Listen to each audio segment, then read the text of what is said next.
Hey, welcome back, podcast friends. Now, in today's episode, I just want to cut to the chase. I just want to go exactly what all my podcasts are about. It's all about diabetes, basically obesity, diabetes. It all goes hand in hand, and the fact that there are two different types of diabetes. Type 1 diabetes is the type that's something that happens to you. You have no control over it. Type 2 diabetes, you have 100% control over it. You decide whether you're going to get it. You decide if you're going to keep it or if you want to reverse it. You're the one who decides whether you're going to be on medications or not. You're the one who decides if you want to continue to let your diabetes get so bad that you lose your kidneys, you lose your liver, you lose your brain, you lose your heart. You get damage to every single organ in your body when you have type 2 diabetes. Type 1 diabetes is a specific condition that happens to you. Type 2 diabetes is like an umbrella. It's what oversees all the diseases that we have. Because type 2 diabetes, there's basically, we've talked about the three columns of sickness. There's high insulin levels, inflammation throughout the body, and those two over extended periods of time lead to high blood glucose levels also. When you have high blood glucose, high insulin, and inflammation, that tears up every organ in your body. And that's the beauty of this is a disease that the drug companies have all kinds of medications to give you to get rid of it. However, what they don't tell you is anytime you're on a medication for diabetes, you're making your diabetes worse. That's what's important, because the drug companies and food companies, they try to tell you that diabetes, type 2 diabetes, is a problem of having too high a blood glucose. That is not true. Having a high blood glucose is a symptom of diabetes. What it is you have too high of insulin. You've kept your insulin levels so high for so long, and we're talking about like 10, 20, 30 years or more. If you keep your insulin levels high that whole time, your body starts becoming resistant to the insulin. It doesn't want the insulin because it doesn't want all the glucose in it. Glucose is horrible for the body. So your body produces insulin to get the glucose out of the blood. Okay. There's only one way to put glucose in the blood, or two ways. And we'll talk about that in just a little bit. But just realize that if you quit eating glucose, then your body will quit producing insulin. Your insulin levels will come down, your glucose levels will come down. And if you quit eating the types of food that cause your blood glucose to go up, then your inflammation is going to come down also. You have 100% control over this. And I really want you to understand this. And that's why I'm going to go through this podcast. I hope I don't get too much in the weeds, because I really don't. I just want you to realize that you have 100% control over type 2 diabetes. If you're on medications, if you change your nutrition, you can get off medications and totally reverse your disease. Okay. Type 1 diabetes cannot be reversed. Okay. But it can definitely be managed a lot better for the same reason. And that's what we're going to go through. So first, what is diabetes? Diabetes, the term diabetes actually means frequent urination. That means you're peeing all the time. And there's all kinds of different things that can make you do this. There's like a diabetes insipidus. And that is a condition where you are peeing all the time, but this is because something's happened with your brain, maybe a brain trauma or something like this, and it doesn't regulate your sodium. So your body is excreting more sodium out through the kidneys than it should. And as sodium goes out, it pulls fluid with it. So you're peeing all the time. Okay. That's diabetes insipidus. Okay. That's not this. That's due to sodium. What we're talking about is diabetes mellitus.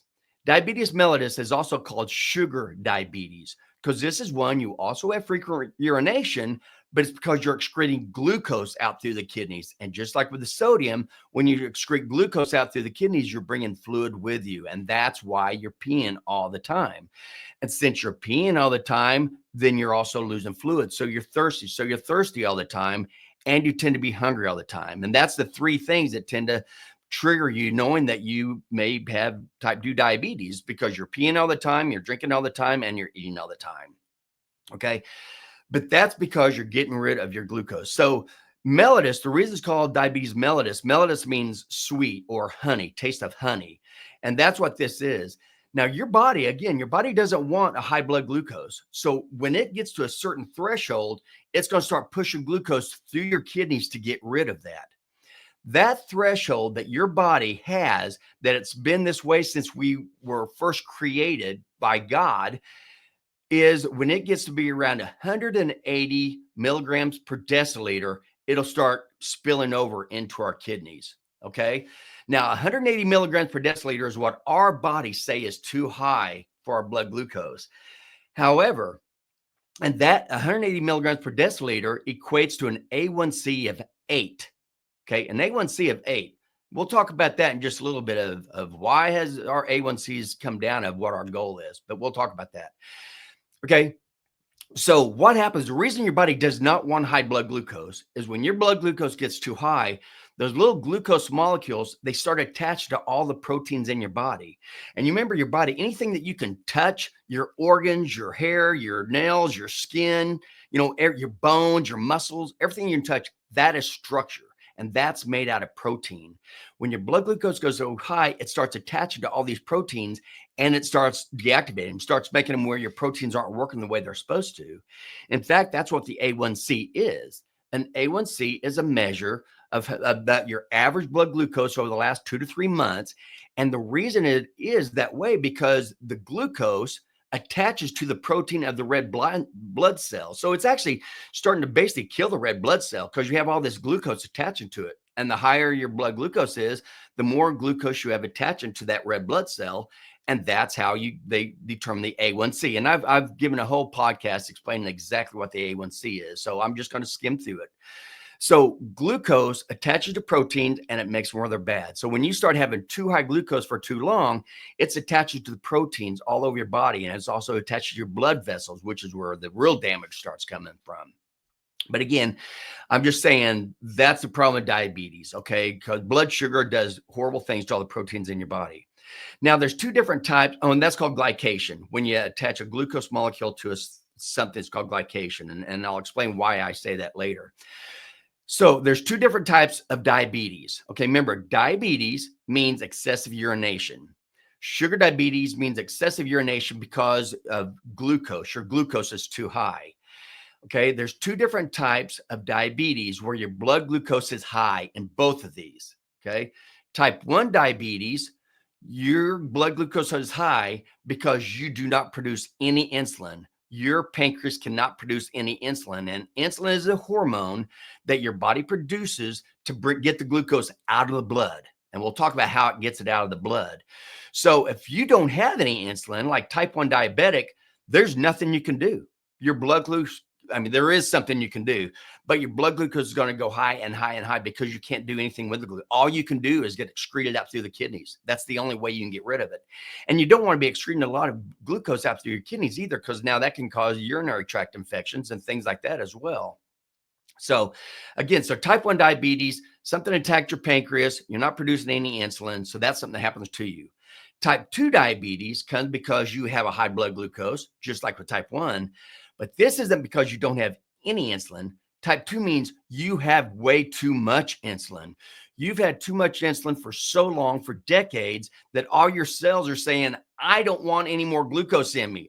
So it starts decreasing the amount of receptors around it because it doesn't want any more glucose. So it starts becoming insulin resistant. Now, some cells in your body, like your muscles, will become insulin resistant. They don't want any more glucose. And your fat cells, they'll become insulin resistant. However, what we find is you're still producing all the other things that insulin causes still works. Insulin still causes you to put glucose in your storage cells. Insulin still causes you to turn all your glucose into fat. Insulin also causes you to excrete your kit to take the glucose. But what insulin is going to do with the glucose, it's either going to put it into your muscles so you can use it for activity right away. And I'm going to go through this later too. You can use it for activity right away, or it can put it in your glucose storage form, which is glycogen. And I'll talk about that in just a little bit. It can pee it out through the kidneys, or it turns it all into fat in the form of triglycerides and stores it. That's what happens. That's how your body gets glucose out of your body when you have insulin. Insulin can do all those things.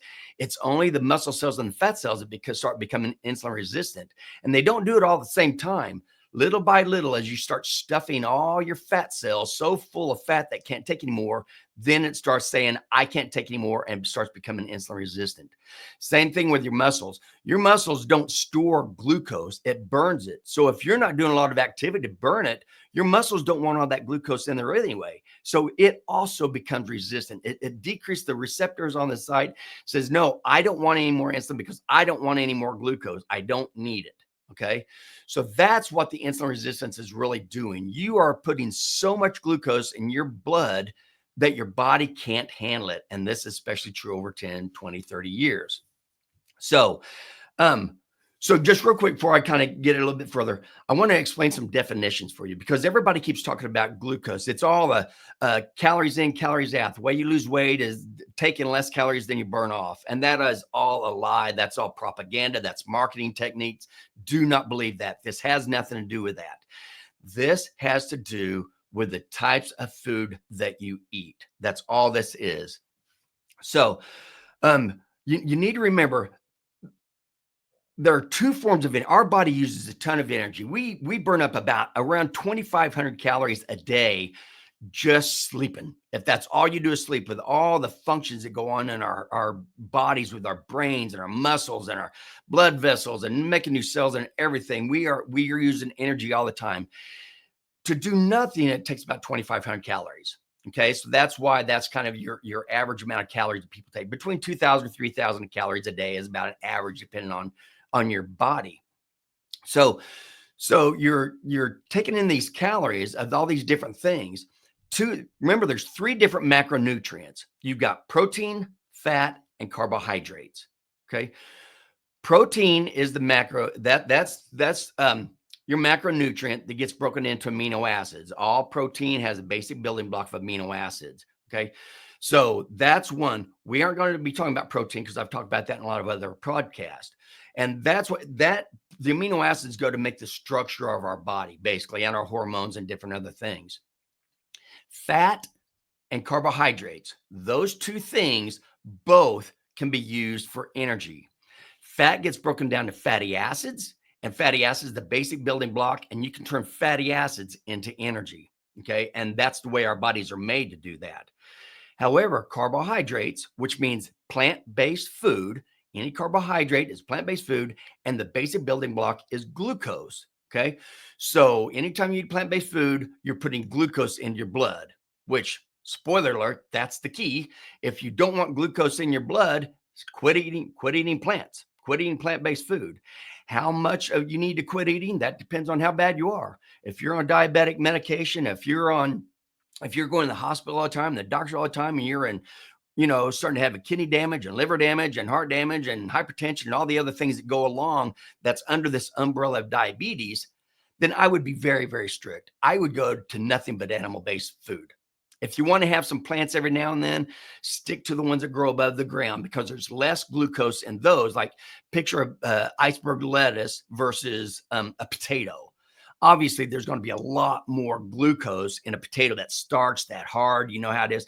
Starch is just long chains of glucose. So how much of these animal products you need to quit eating is going to be totally up to you. Just remember that that's all you have to do to totally reverse your diabetes and get off medications is stop putting glucose, stop eating glucose, stop putting glucose in your blood. It's that easy. And there are people who can live their entire life with nothing but animal products as their food, like cottage cheese, meat, butter, eggs, Greek yogurt, anything that milk, anything that comes from an animal, you don't have to worry about diabetes. It's the plant food is where you have to worry about this. So since energy is so important, our bodies can turn, if you need fat, our bodies can turn both protein into fat, the amino acids from protein can turn that into fat, and it can actually turn glucose into fat, which everybody knows because that's why everybody's getting obese, because you're eating so much glucose, it's all getting turned straight into fat and stored in your fat cells. Okay. So it is not eating fat isn't what causes obesity. That's stupid. That's marketing. That has nothing to do with it. And I've talked about that in many things. So just get that out of your mind. Eating fat is very healthy for you. Eating carbohydrates is what's causing all our diseases. And the carbohydrate is plant-based food. So, like I said, you can turn protein into fat and you turn glucose into fat. And this is called de novo lipogenesis. And just that lipogenesis means the production of fat. Lipo stands for fat, genesis, the beginning of. And it's by turning non-fat molecules into fat. That's why it's called de novo lipogenesis. There's also a way that you can turn protein into glucose and you can turn fat into glucose. So you don't have to eat any carbohydrates at all. You can make all the glucose you want for your storage and everything just out of the protein and fat. And that's called gluconeogenesis. Just like with de novo lipogenesis, it means you're producing new glucose molecules from non-glucose substrates, which is protein and fat. Okay. So you never have to eat a single plant and you're going to have all the glucose you need because your body can make it out of protein and fat. The other thing I want to explain real quick is a triglyceride. A triglyceride is the form of fat that your body turns glucose into in order to store it. A triglyceride is the form of fat that is used to move the fat around your blood to give the fat to all the different parts of your body that needs fat, and that's a lot of parts. And remember, it moves around your fat in these little fat mobiles, okay, called VLDLs or LDLs. That's just a molecule that it's a protein molecule that carries fat and cholesterol around to all the parts of your body. Okay. So a triglyceride, what a triglyceride is picture a big capital E, and the E has a glycerol backbone, and then it has 3 horizontal bars. Those 3 horizontal bars are the fatty acids. That's the building block of fat. So when you eat carbohydrates, the glucose goes into your liver turns that into fat in the form of triglycerides, puts that in these little fat mobiles, these little VLDLs and these LDLs, carries it around the body and to do all the things that it needs. And then it takes it to the fat cell to store it. Okay. And now the big thing with this is the big capital E, the triglyceride itself is too big to go across the membrane into the fat cells or to go across the membrane into the muscle cells. A triglyceride is too big. So you have to take and you have to cleave these 3 free fatty acids off of that glycerol backbone. So you're taking that big capital E, you're cutting off all the horizontal parts. And now instead of having one molecule of triglyceride, you actually have 3 different free fatty acids. And now those can freely go across the membrane into the fat cell or into the muscle cell or out of the fat cell. Okay. So in order to cleave these horizontal free fatty acids off the triglyceride, you have to have an enzyme, and you do. There's an enzyme on the outside of every single fat cell, and there's an enzyme on the inside of every single fat cell. And both of these enzymes do the exact same thing.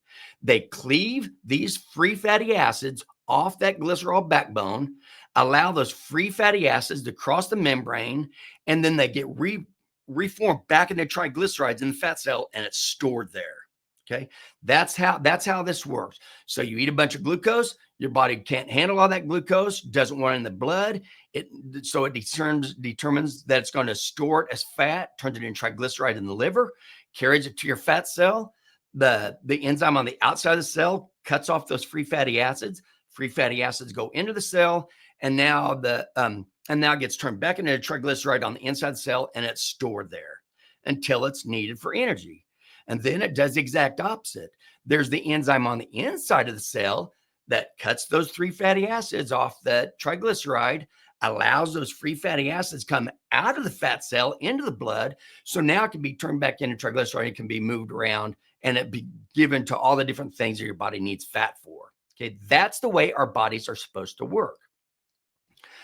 The deal with this, the enzyme that's on the outside of all your fat cells and also your muscle cells is called LPL, lipoprotein lipase. Okay, so LPL cleaves that off, goes inside. Now the enzyme on the inside is called HSL, hormone sensitive lipase.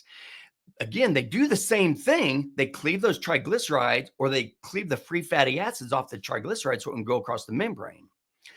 The key to this, though, is insulin. Insulin, what that does is when your insulin levels are high, it forces your body to turn all your glucose into fat, and it forces your it stimulates LPL to be cutting down all those free fatty acids and storing that in your cells. Okay. So insulin stimulates that enzyme on the outside of the cell and inhibits the one on the inside. So all you're doing is storing fat, storing fat. You never break it back down. When your insulin levels go back down low, it does the exact opposite. It stimulates that enzyme on the inside of the fat cell because your enzymes are low, your insulin's low. So that means you can't use glucose for your energy source anymore. So you're going to use fat.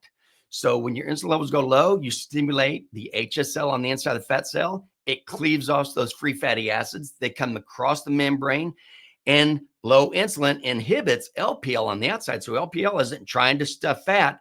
All it's going to do is going to put the fat back in triglycerides and move it around. So what we're supposed to be doing is storing our fat. When we eat, our insulin levels go, our glucose levels go high, insulin levels go high. We store the fat. And then when we're not eating, our glucose levels come down, our insulin levels come down, and we burn the fat out of our fat cells. That's the way we're supposed to do it. Okay.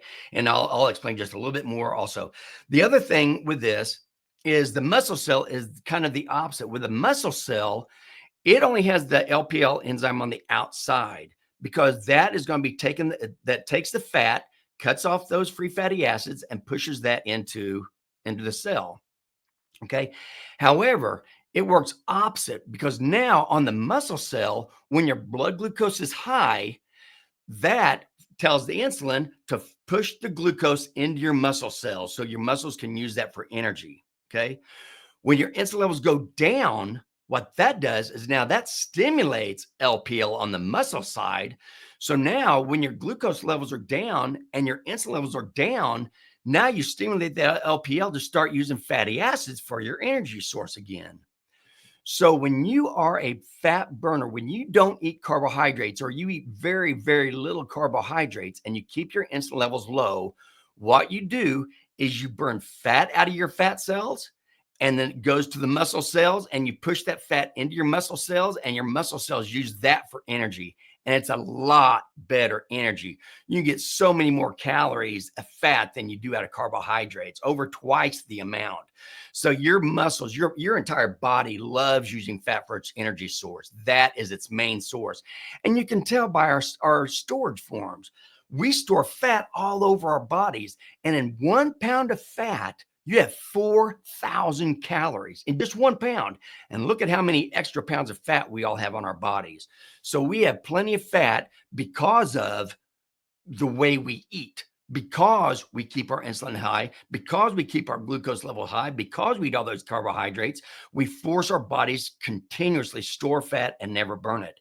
But if you can break that chain, quit eating carbohydrates, let all your glucose come down, let the insulin come down. Now you burn the fat out of your fat cells, push it into your muscle cells, and that's how you lose the fat out of your body. That's how you lose weight. That's how you get rid of type 2 diabetes. That's how you get off medications. That's how you stay out of the medical system. Because remember, type 2 diabetes is an umbrella. This is the beginning of all the organ damage that you get. And the key is keep your insulin levels low so you can burn the fat out of your fat cells. Okay. And you want to keep them low so you can burn the fat with your muscle cells. So anyway, and I know I'm going along, so I may be kind of skipping around this.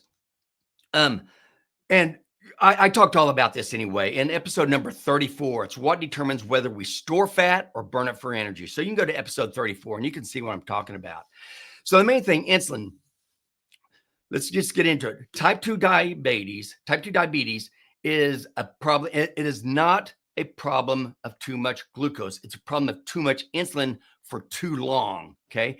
And with type 2 diabetes, your body is producing all this insulin because it wants to get the glucose out of it. It doesn't want glucose because it's going to glycate all the proteins and it's going to start killing all your organs, including your brain, like Alzheimer's disease, which they call type 3 diabetes, dementia. I mean, there's just so many things: irritable bowel syndrome, Crohn's disease, inflammatory bowel disease, kidney disease, liver disease, fatty liver, hypertension. I mean, it just goes on and on what high blood glucose, high insulin, and inflammation does to your body. That's horrible. So where does this glucose come from? Two things put glucose in your body. One is stress, okay? Because glucose is actually supposed to be your stress. That's what you use for your energy, your stress energy. When you get stressed out, your body releases a stress hormone called cortisol. Cortisol stimulates a hormone in your liver called um, I keep getting mixed up with glycogen, so called glucagon. Glucagon is a hormone that comes from the alpha cells of the pancreas. It's the exact opposite of insulin that comes from the beta cells of the pancreas. Insulin tries to get glucose out of the blood. Glucagon puts glucose into the blood. Okay. The way it does this is it breaks down the glycogen, that's just the storage form of your glucose that's in the liver. So when you're stressed out, you produce cortisol. Cortisol stimulates glycogen or glucagon. Glucagon causes the glycogen to break down from this glucose brick, break it down into individual glucose particles and puts that into your blood. You use that for your fight or flight stress response, whatever happens. When that stress is over, now all of a sudden your glucose comes back down, your insulin comes back down, and you go back to burning fat again. That's the way you're supposed to be. So if you are stressed all the time for whatever reason, you could be, if you're in the military, or if you are in a dangerous job, or a horrible relationship, or financial ruin, or whatever you're stressed about, that stress is constantly putting glucose into your body. You're constantly under stress, and that is horrible for your body.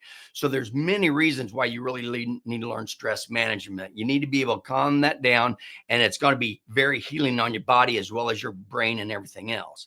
So stress will put glucose in your body, into your blood, and eating plant-based foods, eating carbohydrates puts glucose in your body. Okay.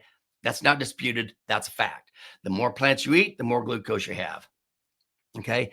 So how does your body get rid of glucose? And we are kind of already talked about it.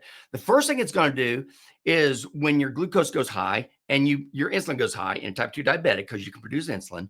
When your insulin goes high, the first thing your body's going to do is it's going to start putting that glucose in your muscles. So you can use whatever activity for your fight or flight, whatever you're doing, your muscles will burn up some of the glucose that you eat. Okay. This is why it's extremely important. Another good thing you can do if you're a diabetic, while you're changing over your nutrition and start eating more animal-based foods and get away from the plant-based foods, once you start doing that, you're going to, well, one, you're going to feel a lot better. But what starts happening is your muscles are going to start using all that glucose for its energy source.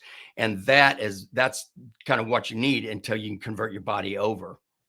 So it's going to put the glucose in your muscle cells, then it's going to convert the glucose into glycogen. So first you're going to burn whatever energy you can.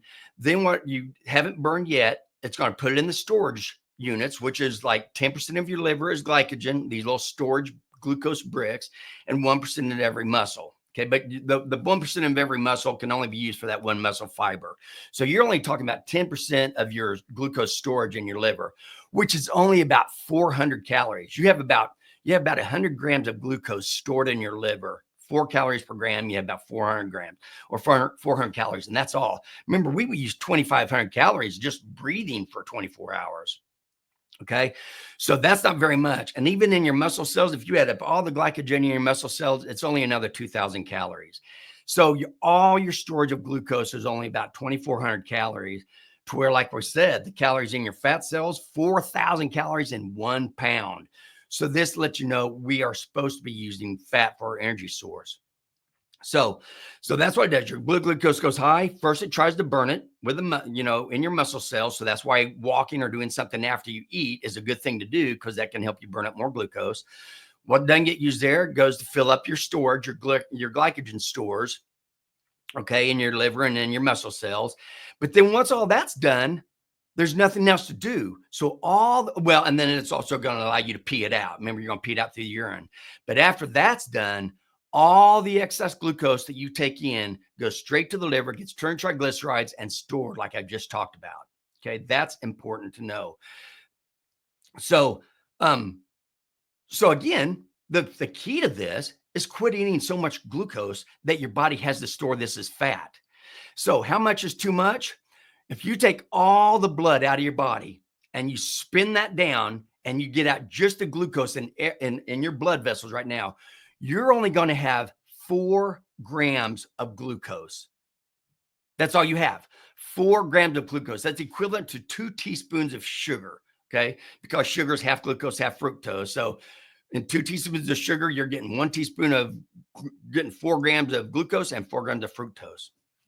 So that's all you need. So when we used back in 1965, that used to be how much sugar we'd eat. It's about 2 teaspoons of sugar per person per day. Now it's over 65 teaspoons of sugar per person per day. We eat so much sugar in all our ultra processed food, everything in the box, bottle, bag, and can, that we are bombarding our body with glucose, which means we are bombarding our body with insulin. And that's why our insulin cells are becoming resistant.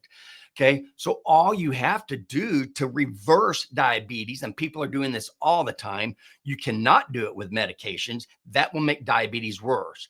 You cannot do it by just starving yourself, because your body won't let you starve yourself. The only way to do it is give your body full nutrients with no toxins and no glucose. And that's going to a carnivore type diet, or a ketogenic diet, a low carb diet. How much? Again, that depends on how bad you are. How much do you want to get out of the medical system? How much do you want to get off diabetic medications? How much do you want to get this fat off your body and become thin and trim and full of energy again? It is 100% your choice from what you eat. Okay. So that's really kind of the big difference. Type 1 diabetics, you have no choice. That's what happens to you. However, if you're a type 1 diabetic, you still put glucose into your body the exact same way, by stress and by eating it. So if you manage your stress and you quit putting glucose into your mouth, then you're not going to have to give yourself as much insulin. And people are decreasing the amounts of energy and insulin they give themselves by a lot. And insulin, if you guys don't know, insulin is extremely expensive. Insulin also, remember, insulin is what's causing your type 2 diabetes. So now I'm switching back to type 2. So insulin, type 2 diabetes actually used to be called, type 2 diabetes used to be called non-insulin dependent diabetes, because they knew it is caused by food. It can only be cured by food. You do not give somebody insulin for type 2 diabetes. Although now we do, because the drug companies are telling all the doctors that that's how you have to get the blood glucose down. The only way to get the blood glucose down is to give them some insulin, or give them medications that produce more insulin. That's a lie. The way to get the blood glucose down is quit eating it. Quit putting it in your blood. Then you don't have to take insulin to get it back down again. So what used to be called non-insulin dependent type 2 diabetes is now they're giving them insulin. It also used to be called adult onset diabetes, because this is something that happens to you over decades of keeping your glucose levels high, keeping your insulin levels high. Your cells, your muscle cells and fat cells become insulin resistant. Okay. So it takes 10, 20, 30 years. But now it's no longer called adult onset diabetes. When I first started being a doctor of pharmacy almost 35 years ago, we hardly ever saw type 2 diabetes in a child because of this. Now we're seeing type 2 diabetes in children all the time, because we're feeding them this crap, this sugar, these seed oils, the high fructose corn syrup, these ultra processed grain seeds and grains, and all this man-made product. We are killing our child. If your child is obese, and I don't mean to get in your face, but I kind of am. If your child is obese, that's because you are feeding him the kind of stuff that's making him obese, making him become a type 2 diabetic, and making him kill all the organs. And he's not going to have as much lifespan as you do. So don't think that you're depriving your child of not letting them have these sweet, gooey little treats. You're actually protecting them, because you're not giving these toxins that are going to build up in his body and let him go into all kinds of organ failure as they get older. Okay. That's why type 1 diabetes, that is what's called insulin dependent diabetes. They don't produce insulin, so they have to give them to themselves, because you have to manage your blood glucose. Type 1 was also called juvenile diabetes, because type 1 diabetes usually happens in the younger, although you can see it in the older. And they don't know what causes type 1 diabetes. They don't know what causes your pancreas to quit producing insulin. Some people think that it was from something major that happened, some major stress, either a major infection, bacterial or viral. Sometimes people have gotten type 1 diabetes after coming out of surgery when they were children. A little bit later, they'd end up with type 1 diabetes. Um, there's a lot of literature out now talking about our gut bacteria, the way we've killed our gut bacteria and changed it from the healthy bacteria that we used to have to this type of bacteria that lives off glucose now, because that's all you're eating is glucose in all these plant-based foods. When you eat that, you get a different type of bacteria, and they think that there's something in that category that is also causing damage to your pancreas and making type 1 diabetes.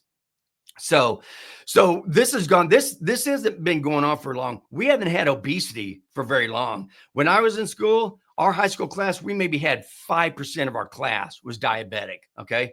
Now it's around 25 to 30% are diabetic. And that was in high school. So this is no little thing. So I know I'm going long. I wanted to get that through to you, that the title is Having Type 2 Diabetes is Your Choice, because it is. Okay. How much, if you're type 1 diabetic, how much insulin you give yourself is your choice. And it's all your choice, because you're the one who's putting the glucose in your blood that's causing you to either have to give yourself more insulin or make your body produce more insulin. You have that choice. So remember, type 1 diabetes is a condition that happens to you. You have no control over why your pancreas quits producing insulin. Type 2 diabetes is a condition that you do to yourself. You have 100% control over this. You can stop diabetes. Now, your doctor's going to tell you that you can't, that you're going to have this forever. It's chronic. It gets worse and worse. But they don't realize, and doctors don't realize this. They really don't realize. They aren't taught this in school, because the drug company is the one who gives them their teaching, and they want to sell drugs. With type 2 diabetes, all you have to do is quit eating glucose so your body doesn't produce insulin. What they want to tell you is you take this diabetic medication, and all they want you to do is focus on your blood glucose. So think about that. You're wearing these CGMs, or you're getting your A1C checked. All of these only test how your glucose is. How high does it go up after a meal? How low does it go down after a meal? Yada, yada. But the fact is, that actually doesn't tell you anything whatsoever, because if you eat something like a banana or an apple that will naturally make your blood glucose go high, and it doesn't go very high, you may think, oh, this isn't affecting me. But what you don't realize is your body is having to produce even more insulin to get that down. So even though you may have a good A1C, that doesn't tell you anything about how much insulin did you have to bring that glucose down. So people get this false sense of security wearing these CGMs and getting their A1Cs checked, like after they've been on Ozempic. Yes, if you're on Ozempic and you're not eating any food, your body is going to eat its fat for a fat source. It's going to eat the muscle for its protein source, because you're not eating anything, because you're not hungry, because you've drugged yourself. And so you become very, very malnourished is what happens. You eat your own fat. And of course, you're going to lose weight. You're going to lose fat because you're not putting glucose in there in your body anymore. And you're going to lose protein. You're going to lose your muscle mass, which is the biggest reason people lose weight on things like Ozempic and everything. So type 2 diabetes, when you give a medication that works, most of them work by making your pancreas produce more insulin. And that's why diabetes gets worse, because it's a problem of too high insulin anyway. And that's why the doctors tell you that this is chronic. It's going to keep getting worse and worse. Okay. It is not true. That's all they know, because they are not taught nutrition in school. This is not about them. I love physicians. I got many physician friends. I was never taught this in school either. So that's why I want to teach it to you. You can control this condition. And remember, type or diabetes is not just a condition. You don't just have high blood pressure and you have diabetes, or you have renal failure and you have diabetes, or you have fatty liver and you have diabetes, or you have dementia or Alzheimer's and you have diabetes, or cardiovascular disease. It's not the same. The fact that you have diabetes means that you're damaging every single one of the organs in your body. So if you have fatty liver, you can reverse that by quit eating carbohydrates. If you're starting to go into renal failure, as long as you catch it early, you can reverse that by quit eating carbohydrates. If you have high blood pressure and cardiovascular disease, you can reverse that by getting rid of carbohydrates, because increased glucose causes increased insulin, and the type of food that increases those also is putting inflammation in your body, because all the soybean oil, all the seed oils in this man-made food, all the sugar and high fructose corn syrup in the man-made food, and all the chemicals that are all around us, and especially in the man-made food, you're eating all these chemicals also. And all these chemicals that are going to our body knows they're not supposed to be there, and that's why it causes inflammation. So I do want you to realize you have 100% control over your diabetes, over your type 2 diabetes. And even type 1, less glucose you put in your mouth, less insulin you have to put in your body. So I'm going to end it there right now. And again, I just want to remind everybody that we also, if you're interested, down you click on the link below, we have a newsletter that comes out every Thursday. It's a free newsletter. It's just me being able to give a deep dive into some questions that we get.